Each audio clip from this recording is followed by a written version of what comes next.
हमारे पास मात्र भारत, और भारत की धरती को छोड़कर हम जा कहाँ सकते हैं। इसीलिए ना कह रहा हूँ कि संगठित हो जाइए, एक हो जाइए। अगर किसी एक को तकलीफ है तो उसके लिए सब खड़े हों, और तकलीफ सबकी हो तो दिल्ली खड़ी हो। हाल फिलहाल में ही सुदर्शन न्यूज ने एक ऐसी खबर दिखाई थी जिसको देखकर शायद दिल्ली वालों के पैर तले जमीन खिसक गई। जी हां, मैं ठीक उसी जगह पर मौजूद हूं जहां पर हिंदुओं के घर पे मुस्लिम समाज के द्वारा ताले लगाए जा रहे हैं। यह हिंदुस्तान है, यह वही जगह है जिसको देश की राजधानी कहा जाता है, लेकिन देश की राजधानी में पाकिस्तान जैसा हालात, और पाकिस्तान तो छोड़िए कश्मीर जैसे हालात बनते हुए नजर आ रहे हैं। और स्वामी दीपांकर जी आज ठीक उसी जगह पर लोगों का हालचाल जानने आए, उनसे बातचीत करने आए। सीधा स्वामी जी से बात करेंगे। स्वामी जी, ये राजधानी दिल्ली है जहां पर प्रधानमंत्री बैठते हैं, केजरीवाल साहब बैठते हैं, तमाम लोग बैठते हैं, लेकिन इस जगह पर पाकिस्तान वाली हालात और कश्मीर जैसे हालात देखने को मिल रहे हैं। क्या कहेंगे आप?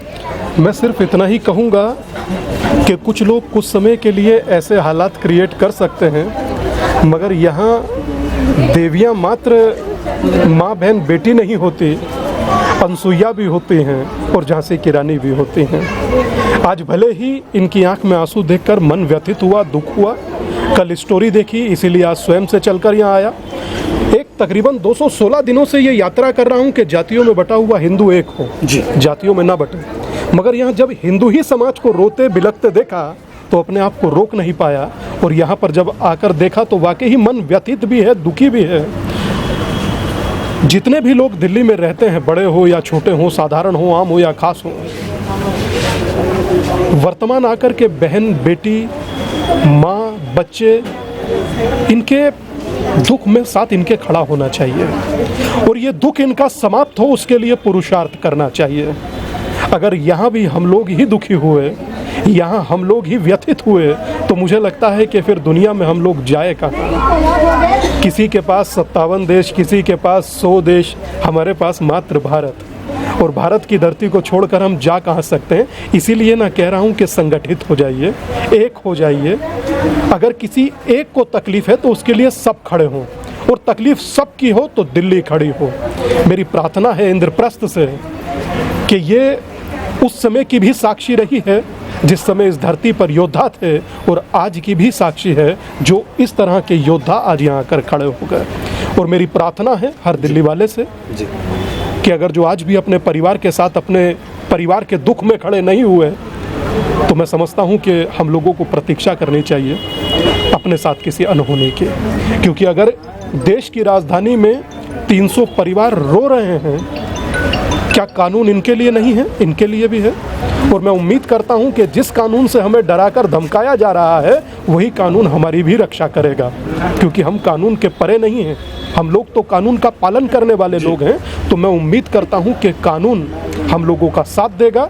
इस घर से, इस गली से कोई बेघर कम से कम ना हो, मेरी इतनी सी प्रयास है। महाराज जी, लगातार ऐसी तस्वीरें देखने को मिली है इस राजधानी दिल्ली में। कभी साक्षी कांड, कभी अंकिता कांड, कभी किसी तरीके की तस्वीरें देखने को मिली है, लेकिन ये एक तस्वीर जो हमारे वरिष्ठ पत्रकार सागर भाई ने दिखाई, जिसको देखकर मैं भी एक पत्रकार हूँ, लेकिन मैं भी जब इस तस्वीर को देखा, इस खबर को देखा सुदर्शन पे चलते हुए, तुरंत मैं यहाँ पर आया। लेकिन ये तस्वीर आखिर जब लेकिन इन लोगों की क्या गलती है? लोगों की क्या गलती है कि जिनको अपने घर से बेघर किया जा रहा है? आप सिर्फ इन हिंदुओं की बात कीजिए, सबको छोड़ दीजिए।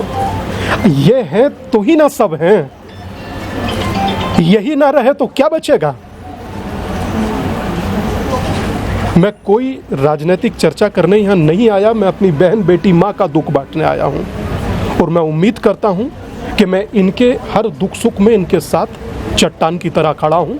एक सन्यासी होने के नाते भयभीत होना हम लोगों ने सीखा नहीं। एकदम बिल्कुल इन 300 परिवारों के साथ जहाँ जरूरत पड़ेगी वहाँ खड़ा रहूँगा, और उम्मीद करता हूँ कि मेरी छोड़िए, जरूरत शायद इन्हें कल किसी की भी ना पड़े, मगर आकर के आज जब ये दुखी हैं तो इनके दुख में हर दिल्ली के व्यक्ति को सम्मिलित होकर इनका दुख बांटना चाहिए। जो लॉयर है वो इन्हें कानूनी सहायता दे, जो पॉलिटिकल व्यक्ति है वो इन्हें पॉलिटिकल सहायता दे। अगर इन्हें आज सहायता नहीं दीजिएगा तो मनोबल इनका टूट जाएगा। 300 परिवारों में हजारों लोग होंगे, इनका मनोबल टूटने से बचाइए साहब, इनका मनोबल टूटने से बचाइए। और आज भी इनके साथ अगर खड़े नहीं हुए तो कब इनके साथ खड़े होंगे, बस हमें ये तारीख तय कर जरूर बताएं। महाराज जी, आखिरी सवाल आपसे ही, आपको लाखों लोग देखते हैं, करोड़ आपके अनुयायी भी हैं और लगातार आप बड़े बड़े चैनलों पर भी डिबेट में बैठते हैं। क्या उन चैनलों से भी आप अपील करना चाहेंगे कि वो आएँ, इनकी सच्चाई दिखाएं, इनकी खबर दिखाएं? महज सुदर्शन न्यूज़, महज हेडलाइंस इंडिया, महज न्यूज़ पत्र यहाँ पर पहुँचा है, लेकिन क्या आप चाहते हैं कि देश के बड़े चैनल भी यहाँ पर आएँ और इन गरीब परिवारों की जो खबर है, सच्चाई है, वो देश को दिखाई जाए?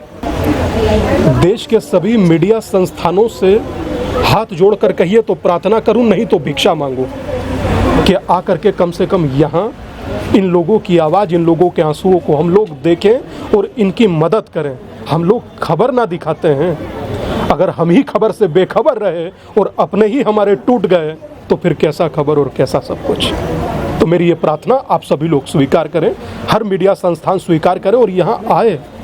मेट्रो स्टेशन है ये प्रताप नगर मेट्रो स्टेशन है, आए देखें और कम से कम इनका दुख जितना कम हो सके उसमें इनकी सहायता करें।